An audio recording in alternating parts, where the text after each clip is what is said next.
السلام عليكم ورحمة الله تعالى وبركاته. كسر هذا البرنامج قارن كوريسنا متكملة مدحضة أما قلها دحية هذا حرينته وقادينية وقلنا مقعبه محمد شريف عمر نعم كسر برنامج أنا والله ما صدقت هذه عبد ما صدقت waxaan doonaynaa wareysiga ku bilowno mar hore inaad naga siiso fikrad maxay tahay jabhadda ONLF ama jabhadda xareynta ogaadeenaya aad baad maasantihiin jabhadda xareynta ogaadeenaya waxay ka mid tahay halgamo istaba joog ah oo wadankaasi muddo dheer uu ku soo jiray inkastoo in yar dadku ay ka yaqaanaan ama in yar laga tilmaamo wadanka ogaadeenaya la yiraahdo oo dhaca bartamaha geeska Afrika Ethiopia hadda ay gumaysato ilaa 1442 xilligii Axmed Ibrahim Gurey iyo faafitaanka diinta Islaamka dagaal baa ka socday jabhadda xoreynta ogaadeenaya marka dagaaladaas ilaa 1442 ilaa hadda socda mid ka mid ahayd waana tii ugu dambeysay asbaabta ay ku timidna waxay ahayd halgankii WSLF ee 1977 oo aad loo yaqaano oo jabhadda WSLF ama Soomaali galbeed jabhadda loo jiray ay dagaal kula jirtay dawladda Ethiopia la gashay dawladda Soomaaliya dabcan ay gacan weysiinaysay markii dabayaaqadii 80-aadkii la arkay in halgankaasi uu ka leexday khadkiisa siyaasiga ah ee loogu talagalay isla markaana uu noqday khad hagitaankiisa ugu dhacay gacan shisheeye ama dawladda Soomaaliya iyo siyaasadda Soomaaliya uu ku milmay ururadii bulshada iyo qaybo kamid ah ciidamada iyo xubniyo golaha dhexe jabhadda ay qayb kamid ah yaa waxay arkeen inay halgankan uun ahayn wadadana inaysan ahayn wadadii lagu gaari lahaa xorriyadda saadaradeed inay tubta halgan ku soo celiyaan ujeedada ugu weyn ee loo soo dabaalayeen waxay ahayd in halgankan uu noqdo halgan wadani ah oo gudaha Ogaadenya laga maamulo sida magaca jabhadda ka muuqata waan gartay maxamed markii hore jabhaddu waxay WSLF xilligii uu bilowday halganku waxaa jira waxaa la soo maray xilliyo badan isdaba jooga dagaalkii dhex maray jamhuuriyadda Soomaaliya iyo jamhuuriyadda Ethiopia waxaasoo dhan waa laga soo gudbay waxaa la soo gaaray xilli ay dhacday dawladdii Ethiopia ee hogaaminayay madaxweyne Mengistu Haile Mariam xilligaa waxaa ka baxay waddankii Ethiopia wadamo sida Eritrea oo kale waxay ka faa'iideysteen jaaniska way go'een haddii ay jabhaddiinu ama dadka reewgaad inay ahaayeen kuwa u diyaarsan inay ka baxaan dawladda Ethiopia ama diyaar u ah maxay xilligaa jaaniskaasi soo maray uga faa'iideysan waayeen aad baad basatay horta dabcan waa inaan ogaano xilligii kala guurka ahaa ee dawladdii burburkii dawladihii geeska Afrika iyo awoodda jabhaddu xilligaa intay gaarsiisnayd jabhadda waxaa la aasay 1984 15kii August baa lagu dhawaaqay 6 sano oo qarsoodi ah bay markaa jirtay laana jabhaddu waxay ka dhex dhalatay laba dawladood oo mid waliba ay sideeda cadowtinimo ugu hayso dawladda Ethiopia oo tii ay xorriyadda ka ratay iyo dawladda Soomaaliya oo ka soo horjeeda barnaamijkeeda ay kaga hoos baxayso xukunka iyo dawladda Soomaaliya ay leedahay 6 sano oo qarsoodi ah marka jabhaddu ku jirta oo aan soo shaac bixin awoodeedii ciidan ayna dhismin yaa waxaa soo degdegay burburkii dawladihii geeska Afrika taasi marka maysan jabhadda u suurta gelin inay awood ciidan xilligaa jirto laakiin waxaa jira dhinaca kale khayaamo ay ku sameysay TPLF ama jabhaddii Tigreega ee dalka markaa qabsanaysay waxaa jira heshiis Abriil 1991 ka dhacay magaalada leedahay Khartoum waxaan leedahay dalkan Liibiya heshiiskaas wuxuu ahaa inaynan EPRDF soo gelin dalka Ogaadeenaya haddii ay dhulka Ethiopia iyada xukunkeeda la wareegto heshiiskii nooca ah marka iyaga jabiyeen jabhaddana xilligaa ma jirin ciidan diyaarsan oo awood leh oo u dhigma kii WSLF ama quwaddii Eritrea iyo Ethiopia oo TPLF iyo dawladda Eritrea oo wada socda ayaa qabtay wadanka soo Ogaadeenaya marka ma jirin awood military oo rasmi ah oo ay xilligaa jabhaddu kaga hortagi kartay laakiin way jiraan dhaqdhaqaaqyo aan mari doono oo ka dambeeyay isku dayeeda jabhadduna ay ugu tala gashay inay wax ku qabsato laakiin ay dawladda Ethiopia waxba ka socon waayeen oo jiraan xilligaa laakiin dawladda Soomaaliya way dhacday Ethiopia way dhacday waxaad igu leedahay cid aan jabhadda ahayn oo u diyaarsanay wadanka ka baxda ma jirin dadkii ku noolaa wadanka shacabkii may iyagu exactly horta shacabku waa farasiman ummaddu haddayna qiyaado lahayn shacabku aad ma yeesho waxaa mar walba shacabku wax ku noqon karaa markii uu helo cid jahaysa cidda jihaynaysa marka ya shacabka dhiri gelinaysa shacabka dagaal gelinaysa shacabka tilmaamaysa wadada ku ridaysa laakiin shacabku isagu way adag tahay haddayna arrintu arrin qabiil ahayn qabiilka dabcan qabiilka laftiisii baan ka maarmayna hogaamiyaal qabeedyo hadday laba qabiil isku dhacayaan in lagu abaabulo reebel ba wax naga maqan yihiin marka ma jirin waxaa ka maqnaa doorkii qiyaadadii rasmiga ahaa yaa maqnaa 90kii markii ay dowladda Ethiopia burburaysay ma jirin awood iyo yani capacity jabhadda balbata soorahan golaha dhexe jabhadda wadaniga maanta xoreynta hogaaminaya xilligaa ma jirin dadaal dambuu ku yimid laakiin dowladdii TPLF way diyaarsanayd mudday soo dagaalamaysay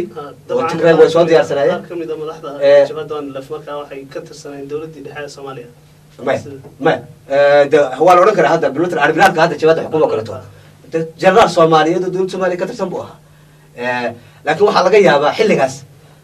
مدحت الرسمي جه شباب هذا هو قام نسا وحيتو بيه كنت كتر سنة متشري واحد سومالي كتر سنة متشري دد فربنا وقدار كجيب هالكم هو ترين وي دد فربنا بدك كسوفوري وعم دولة سومالي وش قيا بدولة توبي كتر سنة متشري لكن حل جا إن شعب ودجال رسمي أجلي واي oo sidii Eritrea oo kaleeto awood isku xidhan oo xeerkaas la waayo waxa keenay waxay ahayd cimrigii dhaqdhaqaaq oo markaa yara oo 6 sano jiray 6daas sanana qarsoodi ku shaqeynayay dawladda Soomaaliya cadaawad ka qabay kana ay ahayd badalka uu ka xoroobahay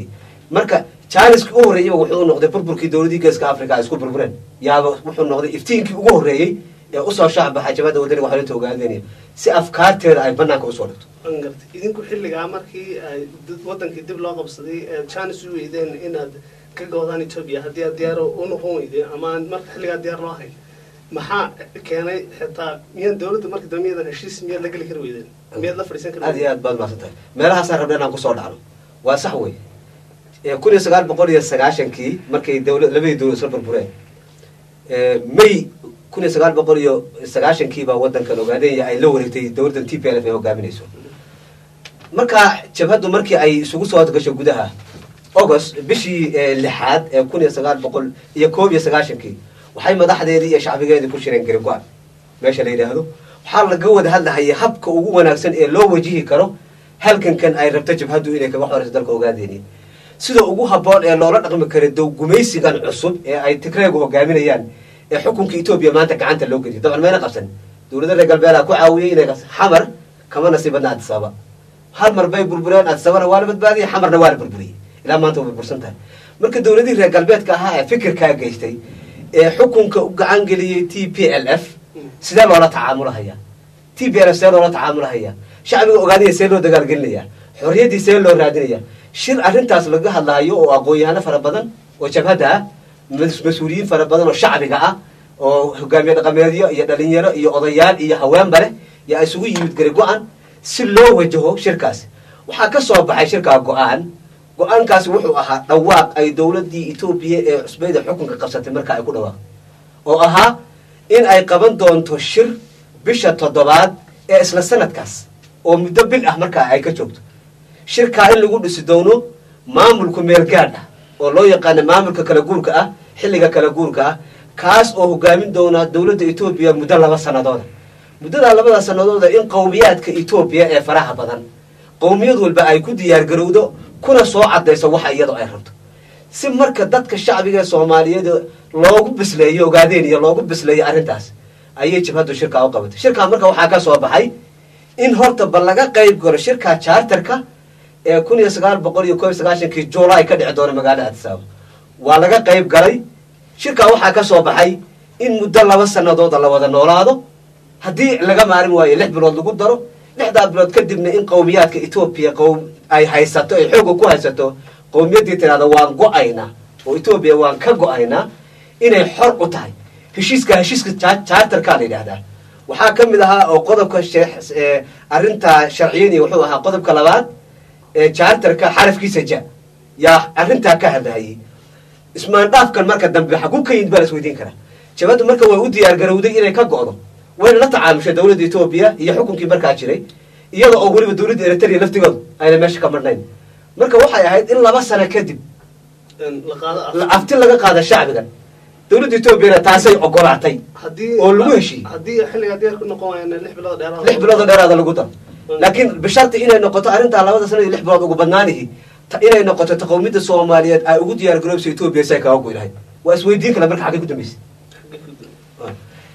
meesha ku dambeysay waxay ahayd waxaan ku jirnay charterkii intii charterka lagu jiray ee 2 sano charterka lagu jiray Ethiopia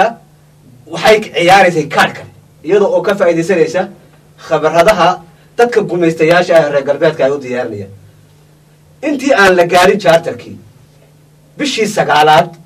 ee isla sanadkaas 92 waxay Ethiopia ku dhawaaqday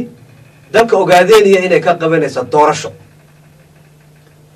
mashruuc qorshaysan oo siyaasadii lagu wada socday ama sharciyadii wadanka markaa u taalay kamid ahaana ma ahayn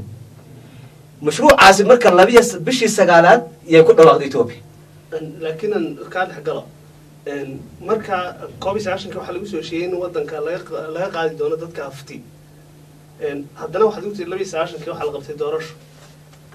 wali doorashada laga qaban karaa inta wali waxa kamid tahay wadankii Ethiopia la wali laga ma goyn laakiin waxa lagu heshiiyay xilliga in go'aanka leeyahay shacabka reer Ogaadeniya la soo saaro xilliga ka bacdi waa sax weey marka doorashadan maxaa muhiimad weyn ay gaba muuqdaan in imika ugu noqono waxaan doonayaa kaliya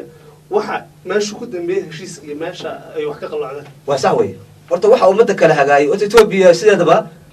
sharciga islaamka iyo ka gaalka iyo ku ayada midna ixtiraamto bini aadamku hadduu wuxuu ixtiraamo waxa ixtiraamaa lagu qabtaa doorashadu waa inay asbaab ku timaado midna wadanku sharci buu xeer baa lagu socday charter baa yaalay kala guur loogu talagalay 2 sano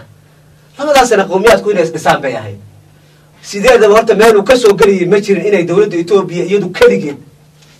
ay ku dhawaaqdo doorasho ay ku dhawarrogayso sharciga wadanka oo dhan laana wadanka haday doorasho ka dhacdo qasab waxay noqonaysaa qaanuunkiisa in dib loogu noqdo sharciyadiisa in dib loogu noqdo waxa marka dhibaatadu ay ka dhacday doorashadii laftigeedii kama naan dagaalan anagu ma naan diidin anagu oo dareensan kala guurka iyo shacbiga iyagu xilliga iyo meesha oo marahay waan aqbalay October baan aqbalay in doorashada lafteeda lagu dhawaaqo isla October markaan anagu aqbalay doorashada inaan ka qayb galin oo ururka oo laf uu aqbalay inuu doorashada lafteeda diyaar u yahay dawladda Ethiopia go'aan kale qaadatay laana dawladda Ethiopia uma socoto waxa bini aadamku uu moodayo inay u socoto uma socoto doorasho uma socoto xorriyad wadanka inay gaarsiiso go'aanka labaad aan qaadanay wuxuu ahaa inaan ka qayb galo doorashadii iyaduna go'aan labaad marka qaadatay idinkoo ah annaga ururka oo laf iyo shacbiga Ogaadeniya wada socda inaan doorashada ka qayb galo aan la tartano axzaab fara badan oo iyadu ay sameysay iyadu ay abuurtay oo diyaarisay si annaga ay nooga horkeento qaarkood ay qori afka ku furtay xafiisyadooda ay qori afka ku furtay maana anagu liba arkeenin waan ku kalsoonay shacbigayaga iyo anagu waan isku kalsoonay doorashadii markaynu iqraarkii ururku markuu gaaray Addis Ababa ee ay ogaatay dawladda dhexe Ethiopia in OLF ay ogolaatay inay shacbiga Ogaadeniya doorasho horsoodiso oo ka qayb galayso waxay ku dhawaaqday in doorashada Ethiopia ka socoto xilligan aan Ogaadeniya laga diyaarin karin marka 6 bilood kadib marka doorashooyinka Ethiopia ay dhamaadaan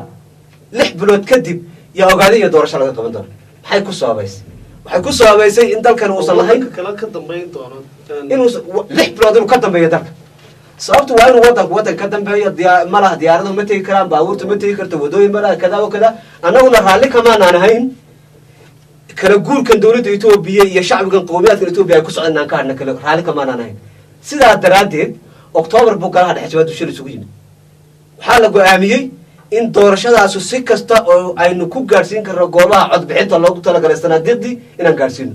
oo aan la gaarsiisay sanaadiiqdii dawladda Ethiopia ay soo taagtay حتى إنتانو تونكا كو قادني بان اوغيني قاركود غاري دميران او كوريني اور بان كو غورني غايد waxaan u garan isticmaalay waxaan suurta gelinay doorashada inayna ka dabdicin xilliga loogu talagalay waxaan ku guuleysanay doorashadii inay ka dhacdo inay u dhacdo sidii loogu talagalay inay dhacdo xilligii loogu talagalay iyadoo oo miisaaniyadii loogu talagalay dawladda dhexe u qoondeysay ay xaq u lahaayeen shacbiga Soomaalida ogaadeen inay helaan laga joojiyay gaadiidka ay xaq u lahaayeen iyagoo laga joojiyay بعد يدو أو تاس وحصل إنه يدفروا ياهي دجال كسوة سعد دورشة مركز دماته وحنكو قولي سنة إن برلمان كي صوب حي دت كي مشرحين تها دورشة كصوب حي بقول كي بس ديتني أفر إلى كصوب حي مقع عرق حتى المشرحين دم الحبنا أنا سلاسة وحنو كل سنة وحن ما أنت كل الكلام كل الكسيسة أساس كيس أوري أول بعد استي وحن أنا قاعد سنة waxaanu ku dhisay waxaanu yeelnay gudoomiye ku xig saas ku qaateen iyada taas laftigeedu iyo meesha iska bedeleen waa su'aal kale insha Allah taala marka goormaad ka baxdeen dawladda iyo idinku asqaad cadaan wadanka dibadda marka waa sax way doorashadii waxaan anagu markaan ka qayb galay dawlad baan dhisnay waxaa loo magacaabay dowladda markii ugu hortay cabdullahi maxamed sacdi. cabdullahi maxamed sacdi wuxuu ka mid ahaa mu'asisiintii ururka aasaastay, inkastoo markaa uusan golaha dhexe jabhadda ka tirsanay, haddana mu'asas caan ah oo la yaqaano halganka qiimo badan kula buu ah. welidaa saasuu guddoomiyihii jabhaddu ugu dhawaaqay sheekh ibrahim cabdalle maxamed max inuu cabdullaahi maxamed sacdi uu noqonayo guddoomiyaha kirilka, siyaad badrina inuu noqdo guddoomiye ku-xigeenka.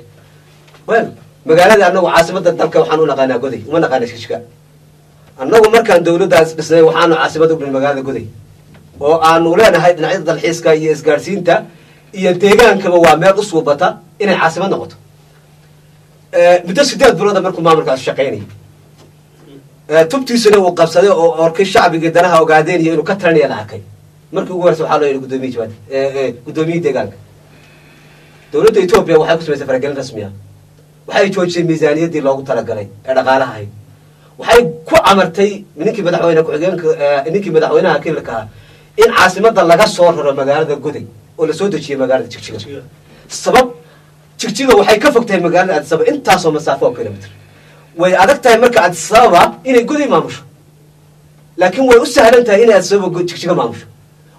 dad waxa u dhexeeya wuu kooban yahay. arrimo fara badan baa marka murug fara badan baa yimid.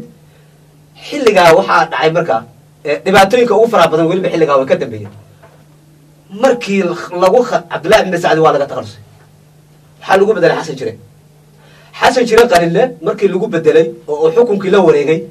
dowladda etoobiya waxay qasab kaga dhigtay in loo guuro magaalada jigjiga. muddadii yarayd ee kala guurka ahayd ee geediga lagu jiray, waxay dileen ciidamada tigreegu 8 maayar. 8 maayar bay dileen oo duqyaashii magaalada bilmetel guddoomiye magaalada dhexdeeda ku dilahaya. bilmetel mukhtaar aadan geedan oo kaleto gurigiisay ugu yimaadeen, isagoo oo gurigiisa fadhiya oo hooyadii iyo ciyaalkiisa dhex fadhiya ayay u yimaadeen. soo kac bay yidhaahdeen. markuu soo kacay 2 mitir bar ka soo socday bay xabad ku dhifteen. marka maxaa loo leynayay? horta waa su-aal ku habboon in iyaga la weydiiyo, laakiin annagu waxaan aaminsannahay inuu ahaa gumaysi, dadkana inay ahayaan dadka xukumay. marka in ummadda caqliga lagala dagaalamay iyo maskaxda iyo garashada iyo hogaaminta ayaanu arkay. waxaa ka mid ahaa deeq maxamuud carabi iyo maxmuud cumartube oo guddoomiye ku-xigeenkii magaalada qabridaar ah. intay dileen bay weliba magaalada 8 saacadood buu meydka labadaa mas-uul ee magaalada xukumeen iyagoo ay madaxda ka ahaayeen. iyo 8 saacadood buu meydkooda wuxuu yaalay waddada dadku ay maraan oo ay u diideen xataa in la qaado la aaso. annagu dhibaatooyinkaasoo dhan annagu aragna, waxaanu haddana ku dadaalaynay inuusan ururku degdegin, inuu khadkiisa haysto. waxaa soo dedejiyay 3 arrimood oo istaba socday markay dowladda etoobiya samaysay inuu ururku baxo. kow, baarlamaankii markuu jigjiga isugu tegey, shirkiisii ugu horreeyey ee xasan jire uu qabtay, waxaa la gaadhay xilliga charterkaa soo afjarmay ee ahaa 2 sano iyo 6 bilood in la wada noolaado,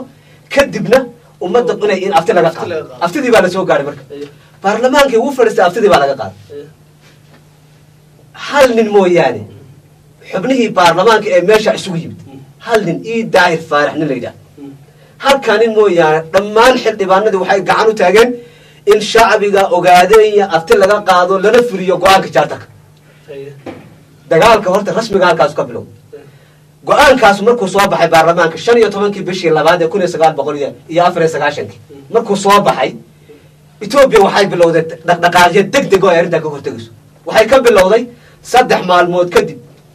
markii go-aanka baarlamaanka uu soo baxay oo ku beegan 18 bishii 4 ee bishii 2 ee sanadka 1994 waxay u yeedhay odayaashii deegaanka intoodii muctarifka ahayd marka ay gaari kartay. waxaa ka mid ahaa ugaas xasan iyo garaad maqtal garaadaayir allah naxariistay. labada waa allah yarxam labadooda oo ahaa 2 nin oo miisaan weyn ku leh bulshada waddanka ogaadeedii. shirkaasi herar buu ka dhacay. etoobiya waxay shirkaa usoo bandhigtay odayaashii in la jebiyo laga hor yimaado go-aanka baarlamaanku uu soo saaray ee kheyr sharciga ee ku baaqahaya in shacbiga ogaadeynaya ay ka go-aan dowladda etoobiya. odayaashu markaa miyaan iyagu shacabka matalaynin? wayba imaanaysaa. odayaashu arrintaa way ka hor yimaadeen, way diideen. waxaa shirkaa ka hadlay labadaa oday, garaad maqtal iyo ugaas xasan. waxay u caddeeyeen dowladdii etoobiya in waxa baarlamaanka ay ummaddu dooratay uu soo saaray inuu sharci yahay, shacbigana inuu xaq u leeyahay say iyagu u xoroobeen inuu u xoroobo. welidaa shacbiga ogaadeynaya waxaa matala baarlamaankaasi go-aankiisa waa inay dowladda etoobiya fuliso. annagu haddaan odayaal nahayna waxaan taageersanay go-aanka baarlamaanka. waa tallaabo labaad. tallaabadii koowaad waxay tahay baarlamaanka tallaabadii labaadna waxay tahay odayaasha saddexdii bishii saddexaad ee isla sanadkaas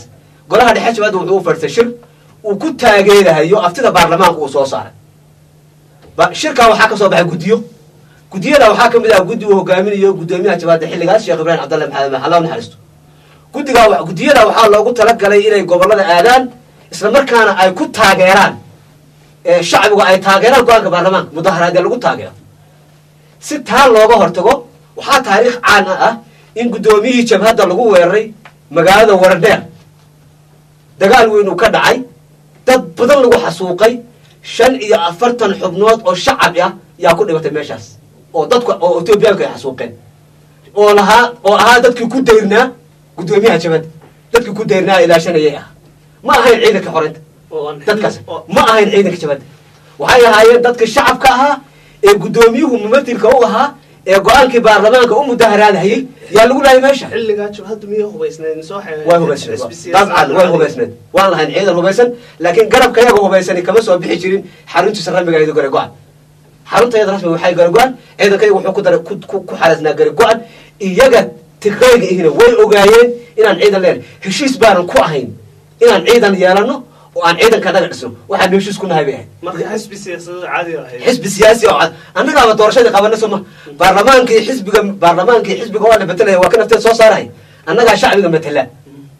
shacbigu siduu shirkii garbe 1992 uu awoodda jabhadda u siiyey weli shacbigu meel kaga qaaday awoodiisa ma jiro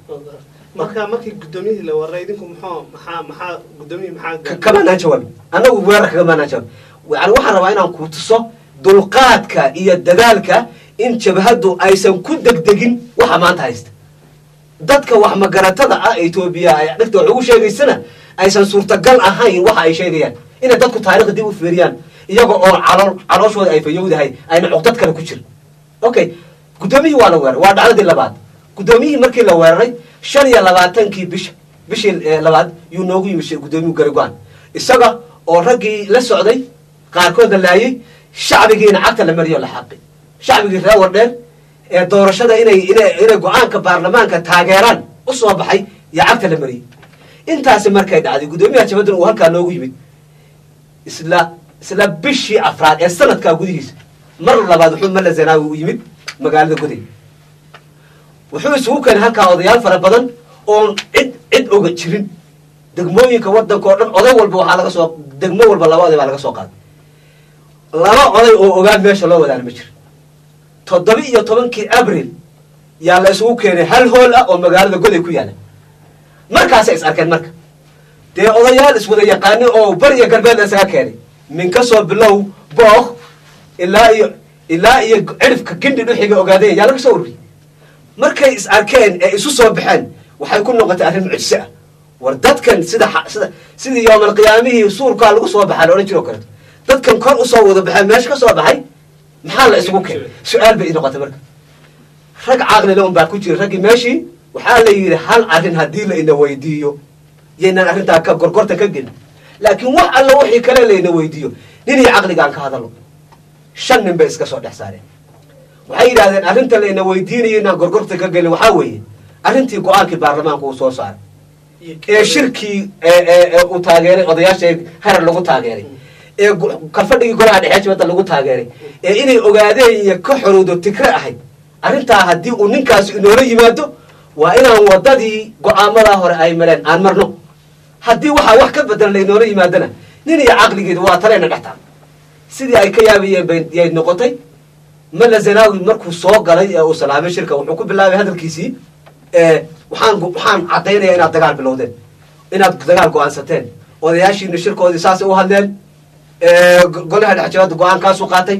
baarlamaankii go-aankanu soo saaray sheekh ibraahim shalay buu ciidamadii Itoobiya kula dagaalamay magaalada Waradheer sidaa daraaddeed waxaan caddaynayaa inaad dagaal diyaar u tihiin marka waan idinka baxayaaye intaan idinka baxayeen idinka guurahaya waxaa ila quman jaaris inaad siisaan aan idinkaga guuro aan idinkaga baxo waa dadkan wixii ay sugahayeen bay noqotay arrintii waxaa la yidhi waa sax haddaad guurayso hadda annagoo dagaal diyaar uma nihin baan annagu haddaan dagaal diyaarunay waana laga arki lahaa markaa waan guraynaa ma wuxuu u jeedaa ciidamada Itoobiya diyaarsanayna macnaha may tactically حتى هذا الرسمي أما لكن وتاكتيكالي وأنا ذيك أقول يا نبت قلي يا إذا ما ذي نقادني يا وقادي وكبح يا وحساسكو أخري نبأو جواب أنت هم بدي درجة وحاسبو أخري نبأو جواب وحكويلي أنت هذي بالله وهم بدي درجة لأن درجة أنا جو حنا تكلمين إلا يكون سجال بقول يا فريلة هنك يجكم ما ين عبورين مركان يجكم تكلمين يجكم ما ين عبورين مركان أنا كان نافذ بدن أنا كان دبعت بدن دبعت هذا أسئلة إنه يسكو قرب حنا أو نافذ إسرائيل نور إسرائيل أديك ما لا صوب هاقول نقول نقول أديك تدعى باللابن أديك أنا تدعى المسعنة لكن هذا وحكاء جو حيانا تدعى كذا باللابن إن النجا قلتنا وكاء أصلنا أو سنا أديك حرودي أنا حرود مالس halkii isagoo taagan 17 abriil isagoo halkii taagan oon hoolkii odayaasha uu ku shiriyay aan ka bixin oon ku noqon adsaaba hatta aan ku noqon xafiiskiisa wakiilka gudi aan ku noqon iyo ciidamadiisa aan dib ugu noqon iyo halka wuxuu ka bixiyay amarka dagaalka ee maanta socda wuxuu halka amarka ka bixiyay baarlamaanka muuna ansixinin kulli wasiirada kama muuna ansixinin dawladdiina dib ugu muuna noqon waa dictator asaga go'aan gaaray dictator aan la hadli karin waa wuxuu amar ku bixiyay ciidamada wuxuu amar ku siiyay Samore oo markaa qaybta herar madax ka ah Samore waa ninka hada taliyaha ciidamada Itoobiya markaa laakiin herar buujo wuxuu amar ku siiyay inuu cagta mariyo meel kasta iyo saldhig kasta oo ciidamada xoreynta ogaadeen ay leeyihiin sidaas lagu soo weeraray dagaalkan socdaay wuxuu ku dhacay 20kii bishii afraad 3 maalmood kadib markuu amarka bixiyay gargaan lagu soo weeraray iyagoo wata 16 taag marka maanaan anagu weerar dagaalku horta saas ku bilowday Itoobiya oo weerar iyo istifaaci ururku istifaacay saas dagaal ku bilowday ilaa yoom hada saas ku socda wadadiisi cid ka leexisay ma jirto anaguna istifaaciga xaq baa loo waa istifaacina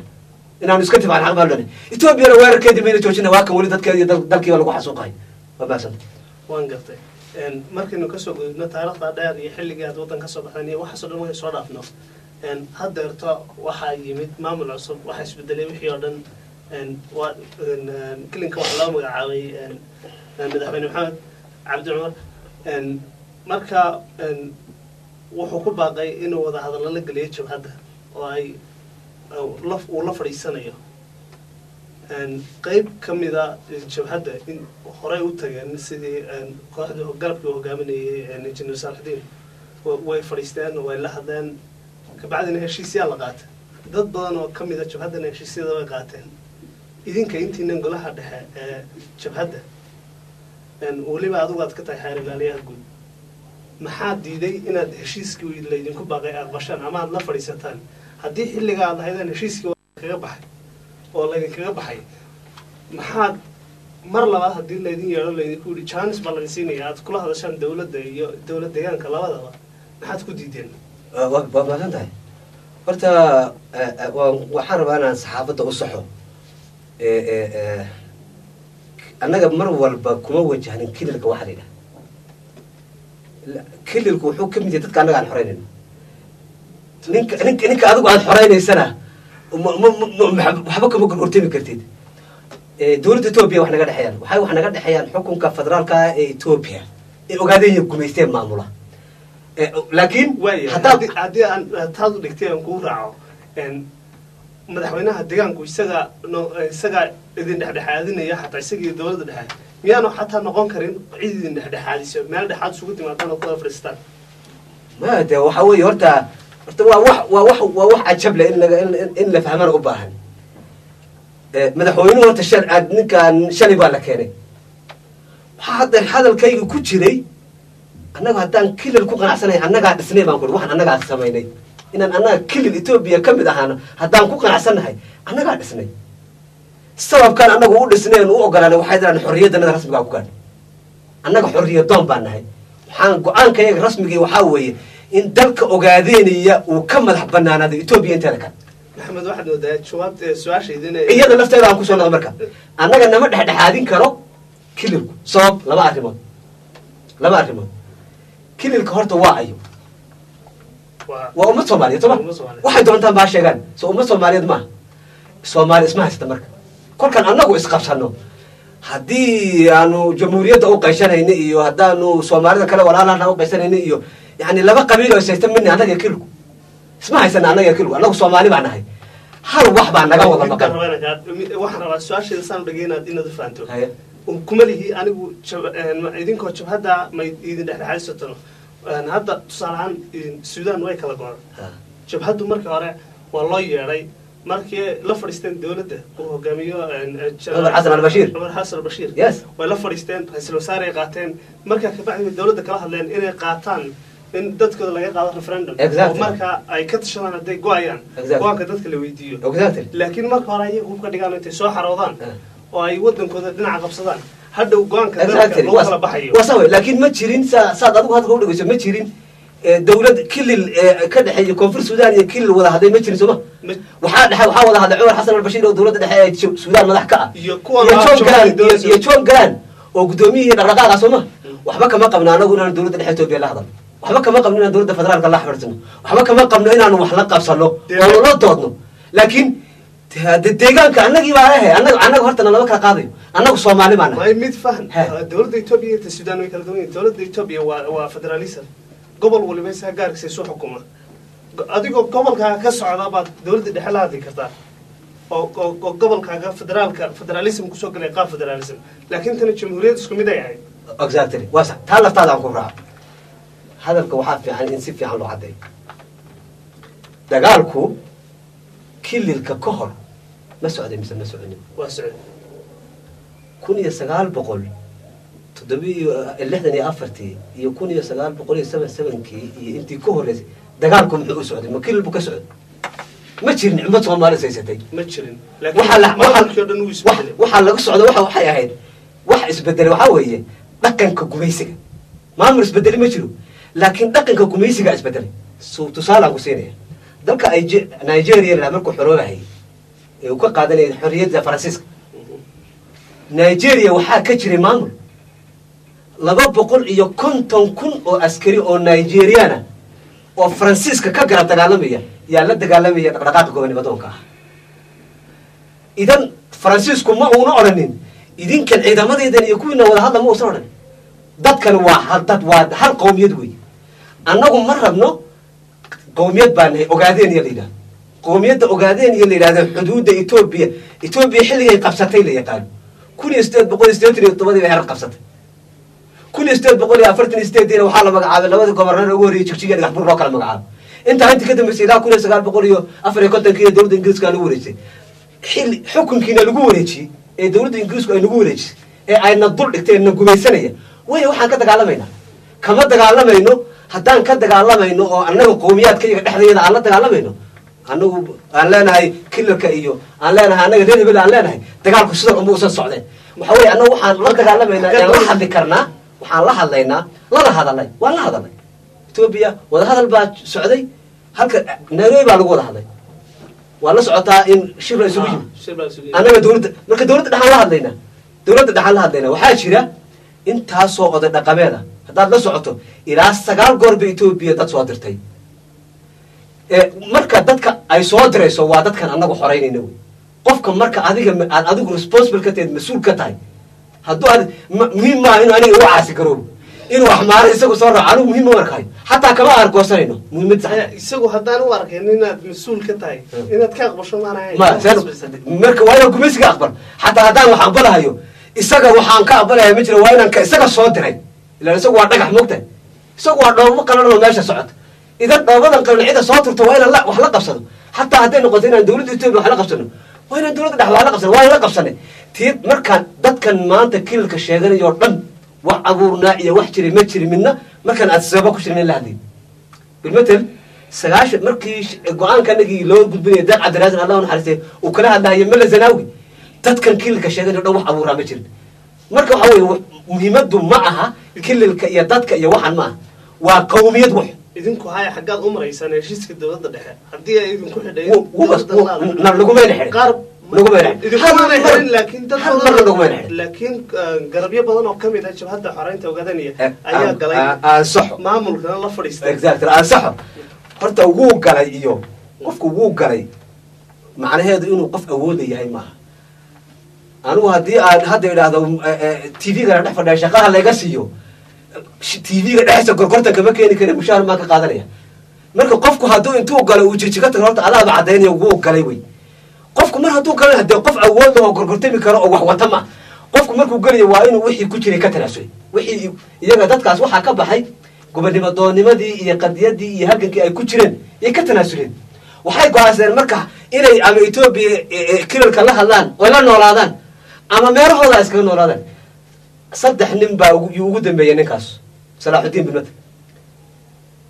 كل سنة بقول يا شيء سلاشك وحاجة بشير عبد الحسن براني نللي هذا وقرأ الحج ما تكثر سنة شركة قبر الدهر هاي هرمانتي إني بقدر أقول ترى كان كصوب علي يوقع وحكون واقعين قدوميها جبادية معني بشير كل يوم بوامك قدوميها جبهده شخصي معها وأنتوا قف سكشرتوا قدوميها نسكاها أما أنا وأنا سكشر أسكون كلامه وقومية وأورجانيزيشن شروع يا قوانين يا كلا دبل يتروين لوي يتشرجر له يقالوا بشير وإسكاكله وقرأ إسكا كجا أود بدنا صلاحدين ولبا إسكا وحوها لتشانس ونهرين وحلا وحي عناصر يري راه دجال كهرة أو سواد قاكر وأدم بقرصدي بشير الكاس على كي سند ماكو شقين يجرب البوسكري أنتوا باسبور قال إلى ما هذا جرب البوكونو ده أسوأ ولبا سمعة وحلا وحكو تروسير صلاح الدين وحكوه الرئي دولار صلاح الدين هذا دولار بدو السعودي من دولار الله يدهدو labadooda mana xukun baa ku dhac jabadeen oo rasmi ah iyagu oo jabada ka tirsaneen ee golaha dhexe ee jabada laga saaray dambiye ay galeen iyo kiisas lagu soo eedeeyay xaqna ay u lahaayeen inay iska difaacaan laakiin iyagu aynan iska difaacin ay go'aansadeen iyagu inay sidaa ku galaan doolar iyagaa diray Salaahuddin marka aan raacay Salaahuddin wuxuu raacay nimankii cadeeyay inay dagaalkay ku jireen uu khalad ah ee la oran jiray UWSR الشيخ إبراهيم إنك إبراهيم لا مدحته وها وحيبة عدني يعني وحيل حديث باجت النبي وقال له إثيوبيا لما تقارب خلولية يعني افترض تعلن نمن كاسور صلاحuddin كل مرة إذا صلاحuddin كني هو السعودي ما تشرب قرب وحال إذا هذا لما أودود أسودك يعني أوران كره ما شفت مرك أود أنا أقول ربنا هاي إثيوبيا لما تقارب بينا أما كل هذا ستو أما ما يكره سوادك ست واحد ولا سوادك ست إثيوبيا لما تقارب بينا إثيوبيا دجالك على دجال من عندنا ربنا سكريسة أو مجا عيجا شجرة مركز أركتان يا وحاف أن تكون إن تكون مجا عودان قرب ولكن هذا هذا فاعل هذا سكر قاعدو إلا إذا هذا قرب كجو أي تي في كهبلها وحنوم يري تي في إننا لا كين هذا يقوم باكتجي مركز قف كيلو كتجي وحسي واحد معنا يسوي ثلج وانقر إمي كيدينكو دولة اللي حتى عطيت هاي دمان وحلا يدك بعدين فريستان وهذا هالمرون هر فريستان دولة دوت قد بيسان أفكارتي إنه يو واحد سنتين هذا يرتمر شراء واحد شراء أو الدنباء أما وده هذا الدنباء ويدين شراء واحد ده تقبل سنتين وجرتا هرتا أنا من ولي أنا بدال ما ننديد ولي النية لها حتى يضعوا لبعتويك وقبلنا ابن آدم نملا جالسي يضع الشعب جاي جالسي ولي أنا بدال ما ننديد إن ننديدنا وحكوا عدا هاي structure كأورك حير كأورك وقصوا عليه حكومة أورك وجامية يكوا عدا مركب وليجنا إثيوبيا معنا حتى شروطكم معنا نحن حتى إلا وضع هذا وحشر تنكو حنا مجد وصح إثيوبيا ننكيد انتي أيها انتي سيء إن لو وضع الله أو ألف إثيوبيا وضع الله أنا قلنا وان سودوين وان أقبل الله وان الله فرسنا انت أنا استجي سسوق على سجولتي ما لازم أو فسدك به دولة دي سبيدة ماشى تمد والله هذا الله نروي على سجوتني شرب على قطعي ولا وضع الله وحال لوجه شيء إلا وضع الله وبقد يدن تذا سيدا الله حلين كرو لبعتها جيس كأفريقيا حدون تيجي يقول نقطتين سيدا الله حلين كرو إلا جو وضع هذا يا لوجه شيء كلن كين لبعد مركز سجوي من إثيوبيا وحي كنتي وحنقول لك كل هذا إن واحد دستور كإثيوبيا إنها قاعدة دستور كإثيوبيا إنها قاعدة دستور كإثيوبيا وكذا قالوا كذا حيوي أنا إثيوبيا منين دستور كإثيوبيا مركز لسميني إن لا كلام تشن مركز دستور أنا قلنا خسينين ما قاعدين وحنا هنا قومية يعني استعمارية وإنجليز كحل وودن كل دكورة شيء عانوا ليقانا مركز شيء سيدا عالمي قال مستعمرات كذات كلا قوميتي يكون قوميتي يكون كلا بحيان أنا كون كلا بحن هذا هالكاسي تاجنتاي والرجيني ناين سيس عندوت إنه هذا الكاسي سيس عنيو والرجيني ديار بانونا إثيوبيا قانونيا واللي بس الشرعية يعني ديار أنا مسؤول كشرعي أوروبا بس الشرعية يعني مسؤول يعني ديار قلنا هاي إن إثيوبيا كجاكونو أو نؤمرنا وضع الشرعي قانوني عالمي ديار قانوني لا هذا الله لكن intaa wixii ka sokeeya dee ma garanayna annaga waxna laga doonaya intaa wixii ka sugaya waxaa weeye dawlad baa ka jirta deegaanka soomaalida madaxweyney leedahay baarlamaan bay leedahay xukuumad bay leedahay hoggaan bay leedahay iyada laftigeedu maana u muuqanaynaa haddaad diidaan inaad la hadashaan dawladda deegaanka inaad idinkiiyo shacabka xataa aanu xidhiidhkiinu ahayn mid adag aad iyo aad baad umahadsan tahay horta shacabka waxaa fiican in la yidhahda shacabka yaa xukuma shacabkii xaggee jiraa shacabku yuu raacsan yahay horta laftigeenu waxaa iga maqan waxaa idinka maqan saxaafadda dee meesha ka xidhantay haddaad la socon lahaydeen dawladda deegaanka inagu bal aan sooba qaadna kililka laftiisa anagu horta marna lama hadleen wax kastoo iyagu ay sameeyaan horta marna lama hadleen sababtuna waxaa weeye qof isagu la adoonsanayo isagu qof aan isagu xor ahayn qof xorriyadoon lama hadli karo shacbiga iyagii baan xoran haddii waxaan laakiin kililka ugu baaqaynaa keliya hal shay hadday dawlad sheeganayaan oo qowmiyad yihiin oo maamul wakiil ka yihiin xaqa shacabka ay iyaga hoos joogaan uu ku leeyahay xaqa aniga ma anigu waan la dagaalamaya aniga diyaar baanu inay la dagaalamaan iyagoo kilil ah hayla dagaalamaan laakiin habarta shanta neefa aniga haysata ee toga daaqata ku oomana sakaraadka ah xaqa dawladnimada ay ugu lagahasiyaan markay taa gudaan yaa la weydiin karaa shacabku ma kala hadli karaa iyo shacabku ma gorgortana nimankaas shacabka ogaadaya annagaa mas-uulka 90% annagaa xukuna shacabka ogaadaya shakhsi ahaan waxaan aaminsanahay inay dawlad deegaanka soomaalida Ethiopia inay xukunto iyadu deegaankii hadda oo rasmi ahaan iyagu joogaan kuma lihi maxaad isu dilaysaan iyo dhibkeedin dhex yaallaa muxuu yahay laakiin hadda waqtigan aan joogno iyaga matalaya shacabkii iyagaana jooga wadankii dadkuna waa adiga arko horumarha ka socda waxa ka socda wadooyin baa imika la dhisaya mashaariic baa ka socota waxaan iyagoo horumarkan iyo waxaan wadanka ka socda waxaa keentay dawladda deegaanka soomaalida maya absolutely aan ku noqono horta waxaa la rabaa dawladda deegaanka soomaalida ba aan ku raaca bal sidaad adigu leedahay yaa xukuma horta wadanka horta dawlad baa xukunta federaal oo dhexe oo awood leh laakiin ismaamul anaaba u imaanaya waxaa jira xafiis la yidhaahdo xafiiska federaalka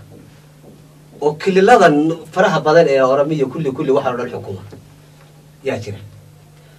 waa sax wey haddii la yidhaahdo maanta nin soomaali abaa intuu idaacad ka hadla yihahda madaxweynihii baanay anugu hadda haddaan madaxweynihii ogaadeenaya kililkaasaa sheegtaa macno badan ma samaynayso waxaa macnaha samaynaya waxa wey waa ficilka anigu aan samaynayo wey waxaa ku xeeran jigjiga xukunkeeda waxaa ku xeeran waa TPLF wey jigjiga waxaa rasmi u xukuma generaalka qaybta herar xukuma yaa jigjiga rasmi u xukuma annagu yani ma nihin dad wax ikhtiraacahaya wax mala awaanaya ma nihin waa meelaan leenahay waa dadaan leenahay waa dadaan ku dhex jirno waa dadaan ka dhex shaqayno waa dad weliba hawsha ugu adag ee qof bini aadam uu qabtaan ka dhex qabanin oo gobonimo doonnimo hal go-aan oo barkad la qoda barkad sooguma yara hal go-aan ah oo barkad la qoda oo kililku uu gaari karaa ma jiro tusaalaan ku siinaya arrimahan horta horumarka haddaad maqasho meel qofka horumar baan samaynaynaa maxa baan samaynaynaa haddaad maqasho qofku hadaaqahayo waa hadaaq baa la waxyaabahaas oo kaleto waa in la weydiiyo haddaad eega tidhahda salaad baan tukanaya waa in iskaa weydiin war qofka salaadda waajibeyba ku ahayde inuu banaanaha ka sheega maxaa ugu wacan waa inaadan salaada tukanayn baa soo baxaysa salaada tukashadeedaad majar habaaminaysaa dadkan horta horumarka lagu sheegaya horta waa majarar habaamin wey tusaalaan ku siinaya magaalada xamaro la yidhahdo fiiq waxay u jirtaa wax yar iyo u jirtaa magaalada xamaro ee fiiq waxa yar u jirta aniga oo jooga yani lala soo hadeen maraykanka jooga markaasu wuxuu igu yidhi waxaan daawanayaa telefishino waxaan daawanayaa ceel laga hirgelinayo tuulada xamaro degmada xamaro la yidhahdo ceel laga hirgelinayo 6 kilomitr baan xamaro aanu markaa u jiro 6 kilomitr wallahi oonkay hayana inaadan malaynayn waay ceelka laga hirgelinaya xaguu jooga xamaro dalka ogaadeenaya kama jirto nus daqiiqa waxaan anigu soo diiwaan geliyo oo haddaad u baahato 1 by 1 aan iyagoo muuqaala ku saaya 48 degmo oo mid waliba magaalo caasimad ahayd oo dukaamada iyo hudheelada iyo ganacsiga iyo gaadiid ka socda usan xad lahayn oo maanta bisad wax bini aadam iska daay oo ku nool usan jiro 48 degmo si qasabana looga raro qaarkood inta dab la geliyey iyagoo ololaya dadkii lagu gubay xataa ay jiraan away dawladdu sabab waa dagaal sabab ma gumaysigu ma laha maxaa loo sheegayaa ummadii faransiisku muxuu ursanayay wadamada gumaysanay ingiriisku muxuu waa gumaysi wey macnaha waxaan ku tusahayaa kililka aad sheegaysaani inuu awoodda u leeyahy waddanka ciidamo military baa jooga dawlad baa ka dagaalamaysa jenaraal baa xukuma kama aha waxaan marka saxaafadda haddii aynu u caqli ka dhex galo dawlad deegaanku waxay leedahay ciidamo iyada u gaara maamul gaara waxeedu imika ma jiro ciidamadii sidii hore ay u joogi jireen ciidamadii federaal hadda waxa jooga kuwa Soomaaliya oo iyaga loo qoray oo dawladda deegaanku leedahay hal su'aal oo maaka jawaab hadday jirto horta waxa hadduu horumar jiro hadday ciidamo dawladda iyagu ay leeyahay jiraan hadday dadka u shaqaynayaan laba shay oo ka dhigar baa jooga ha sameeyaan waxaad ka warqaabto waddanka 9 sanadood baa hadda col qabatay saaran tahay 9 sanadood ummaddan waxay ku tirsanay ganacsiga Soomaaliya ee dheer xuduudda inta leegli min laga bilaabo Muqdisho Kismaayo ilaa iyo Boole inta u dhaxaysa ka ganacsan jireen 9 sanadood hal baabuur ah oo waddanka galay ma jiro iyagana meel kale waxba kuma yimaadaan baahida horta loo leeyahay horta hadduu wuxuu qabanaya baahida ka daay waa mid waa kiilka hadduu wax qabanaya arrin labaad waxaan anigu sheegayo iyo waxa isagu uu sheegayo iyo waxa Itoobiya sheegayso iyo waxaynu hadda isku haysanay yaa maqraati ka noqon kara waxa maqraati ka noqon kara saxaabada caalamka sama maxaa loo diidayaa annagu diyaar baan nahay waan geynaynaa waan ugu baaqaynaa maxaa loo diidayaa oo dawladda dhexe Itoobiya kiilku u diidayaan saxaafada inay tagto oo tuulooyinkan iyo dadkan inta la soo wada dadku ha soo cadeeyaan